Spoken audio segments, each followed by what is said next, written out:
ევროპა იძულებულია თალიბებთან მოლაპარაკებებზე წავიდეს ევროკავშირის საიმიგრაციო გეგმის გამო, რომელიც მოიცავს ავღანეთის იმ მოქალაქეთა სამშობლოში გაძევებას, ვისაც არ აქვს ევრობლოკში ყოფნის იურიდიული უფლება და წარმოადგენს საფრთხეს გაერთიანების ინტერესებისთვის.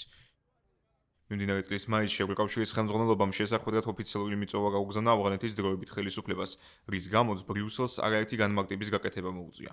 ვიდრე ამ ნაბიჯის კრიტიკოსები აცხადებენ, რომ გადაწყვეტილება ევროკავშირის ფუნდამენტური ღირებულებებისგან დაშორებას გულისხმობს, რადგან ტერორისტული დაჯგუფების წარმომადგენლებთან საუბარი მიუღებელია, ევრობლოკის განმარტებით მათ პოლიტიკასა და მიდგომებში არაფერი არ იცვლება და ეს ნაბიჯი საერთოდ არ გულისხმობს თალიბანის ავღანეთის ლეგიტიმურ ხელისუფლებად აღიარებას. მიგრაციის საკითხებში ევროკომისრის მაგნუს ბრუნერის თქმით, თუ ბრიუსელის მიზანია გააუმჯობესოს ვითარება, შეუძლებელია მათთან საუბარზე უარის თქმა. საგულისხმოა ის გარემოება, რომ ევროკავშირს თალიბანის ორგანიზაცია ტერორისტულ და ექსტრემისტულ დაჯგუფებად ყავს გამოცხადებული და პოტენციურ შეხვედრაზე დელეგაციის წარმომადგენლებისთვის ბელგიას არც ვიზები გაუწია. 2021 წელს თალიბების ხელისუფლებაში ძალადობრივი გზით დაბრუნების შემდეგ ევროპულმა სახელმწიფოებმა ქაბულში თავიანთი დიპლომატიური წარმომადგენლობები დახურეს, ხოლო ავღანეთში რადიკალური ისლამისტური იდეოლოგიის გავრცელებამ ახალი მასშტაბები შეიძინა, რაც საერთაშორისო ორგანიზაციების შეფასებით ადამიანის ფუნდამენტური უფლებების გათელვაში აისახა. თალიბანის ძირითად სამიზნეებად იქცნენ გოგონები, ქალები და ბავშვები, რომლებსაც ფაქტობრივად ყველანაირი საბაზისო უფლება შეუზღუდეს და აუკრძალეს ლოცვა სხვა ქალების თანდასწრებითაც კი. ბოლო პერიოდში ავღანეთის დროებითმა ხელისუფლებამ ფაქტობრივად მწვანე შუქი აუნთო ბავშვთა ქორწინებებსაც კი.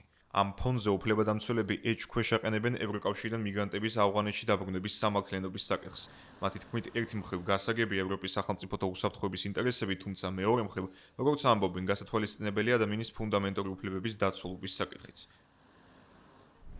საპასუხოდ მიგრაციის საკითხებში ევროკომისარი ამბობს, რომ თალიბანთან დიალოგი არის ევროკავშირის წევრი ქვეყნების მოთხოვნა და მნიშვნელოვანია არსებული ვითარების გამოსასწორებლად არა მხოლოდ ევროპის და ევროპელებისთვის, არამედ თავად თავშესაფრის მაძიებელი მიგრანტებისთვისაც.